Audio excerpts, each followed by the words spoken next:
Today I am joined by Steph, who has a vast amount of experience and knowledge regarding the performing arts industry. I'm going to be asking her a variety of questions regarding directing and directors in general. So, Steph, what shows have you been involved with in terms of the formats of those shows? I would have to say, one type of show that I've been involved with where I've had a director is a dance showcase, which varies from multiple ages, Mm-hmm. from as young as 3 to as old as someone in their late teens. Oh, brilliant.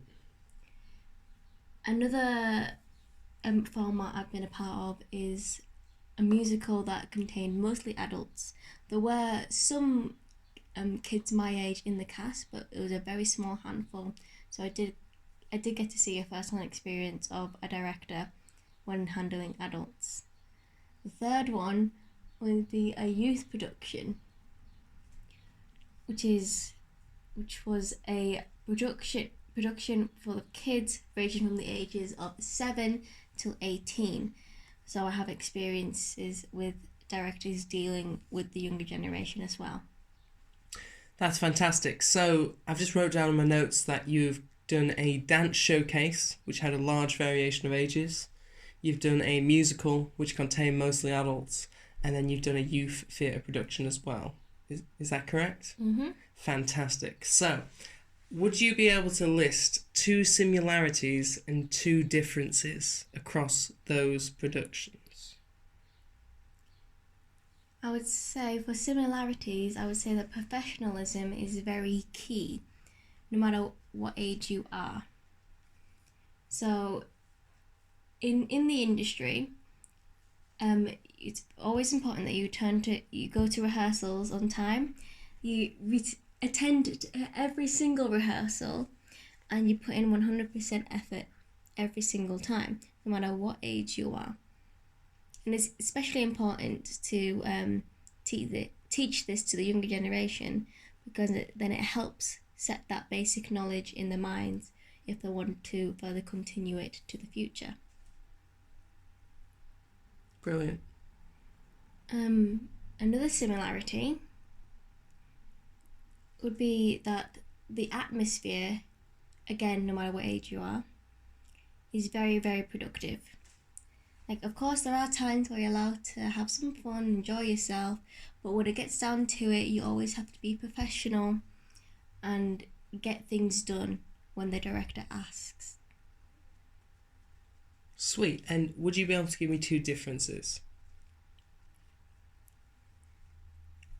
I would say one difference would be the way that a director addresses different performers depending on their age. A good example of this would be during show week, where the more the angry side of a director may come out if things weren't going right. Hmm. So if things weren't going right, and especially in show week, if things weren't going right, that's not a good thing to see at all. So when a director talks to an older performer, they do tend to show a bit more anger. For example, in the adult cast that I was in, the director showed a bit more anger, slightly more yelly, because you are in an adult cast, so you are expected to be more professional, a bit more. The performance is meant to be a bit more perfect, Yeah. like it's meant to look how it's supposed to look on the actual show, on show week by that point.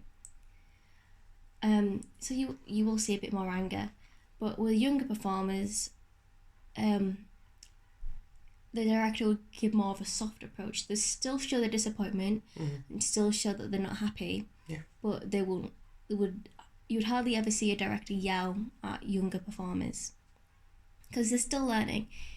Because the mindset of a younger performer is different than an adult performer. With a younger performer, they learn things slower, they develop slower, they pick things up slower. whereas a adult performer, they're already expected to pick things up really quickly, and if they can't do that, then in the industry that we could be considered letting down people. Yeah, so even though they would address it in a different way depending on your age, you still get the same outcome out of it. Oh, okay, so the terminology changes. That is interesting. So it has been an absolute pleasure to swim in the vast pool of knowledge of which you have, and I don't think I want to dry myself for quite some time, actually. If I could finish with one final question, what is your pet peeve in a director? And just to clarify for anyone listening, I'm defining a pet peeve as a quality or trait which you find very annoying.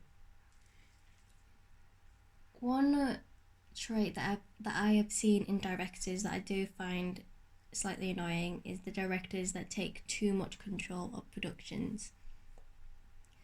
For example, if the director gives a note and the actor suggests something, and then the director completely dismisses it and not even listens or doesn't even try it out.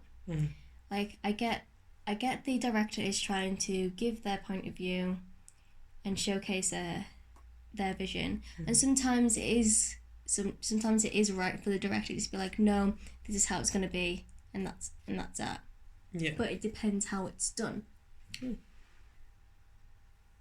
The type of directors I'm talking about are the ones that don't listen at all, so they don't collaborate with the actors. Oh, okay. Like, for example, you are trying to get the actor. They are trying to get the actors to portray their vision, but the actors know their skills better than anyone else. So they might suggest a way to better display the vision or better display the story through their use of skills. So suggestions from the actors might actually be helpful to enhance it. So I do find that productions do end up being better, and the work environment does end up being better when directors are more collaborative and actually listen, because even though the actors are working for the director, the director also has to work with them. So it is a collaboration, and it's not just soldiers following orders. That's brilliant. Well, from the information that you've gave me today, I will be looking at the similarities and the differences, and my character that I'm playing in the Carlisle College variety show is an angry director who eventually loses his sanity in a very comedic way. So I'll be looking at the things which you said which determines and creates the value of a good director, and also I'll be looking at the opposite of that. I'll be looking at reversing what you've said's made a good director, and I'll be looking at incorporating that pet peeve of control freaks who don't collaborate or listen to their performers. I'll be looking at incorporating that into my character as well. So thank you ever so much. It has been an absolute pleasure. I hope you get home safely. Thank you.